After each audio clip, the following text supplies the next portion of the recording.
বসন্তের আগমনে রঙিন হয়ে উঠেছে চীনের ফুজিয়ান প্রদেশের সানমিং শহরের লাইফাং এলাকা।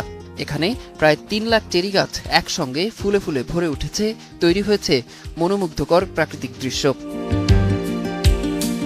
২০০০ একরেরও বেশি এলাকা জুড়ে গড়ে ওঠা এই পার্কে রয়েছে চাইনিজ রেড, পিওন, ফ্রাগ্রেন্ট এবং পিঙ্ক বিউটি চেরি সহ ২০ প্রজাতির ফুল। ঢেউ খেলানো পাহাড় এখন যেন গোলাপি ফুলের সমুদ্রে পরিণত হয়েছে।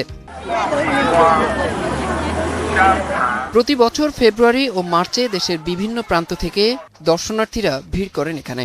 ফুলের ছায়াতলে হাঁটা, ছবি তোলা আর বসন্তের নির্মল বাতাস উপভোগ, সব মিলিয়ে এটি হয়ে উঠেছে জনপ্রিয় পর্যটন এলাকা।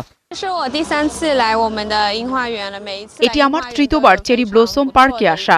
জায়গাটি সবসময় আমার কাছে দারুণ লাগে। এবছরও প্রাকৃতিক দৃশ্য ছিল অসাধারণ।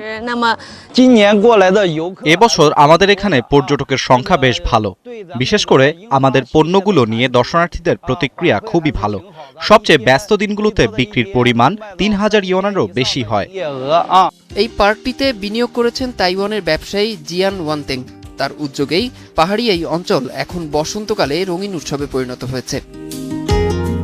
প্রকৃতির রঙিন উপহার আর সুচিন্তিত বিনিয়োগ দুয়ে মিলেই ফুজিয়ানের এই চেরি বাগান হয়ে উঠেছে এখন বসন্তের অন্যতম আকর্ষণ, যা এখানকার প্রশান্তির কারণ হয়ে দাঁড়িয়েছে। অরিসুল ইসলাম, ৭১।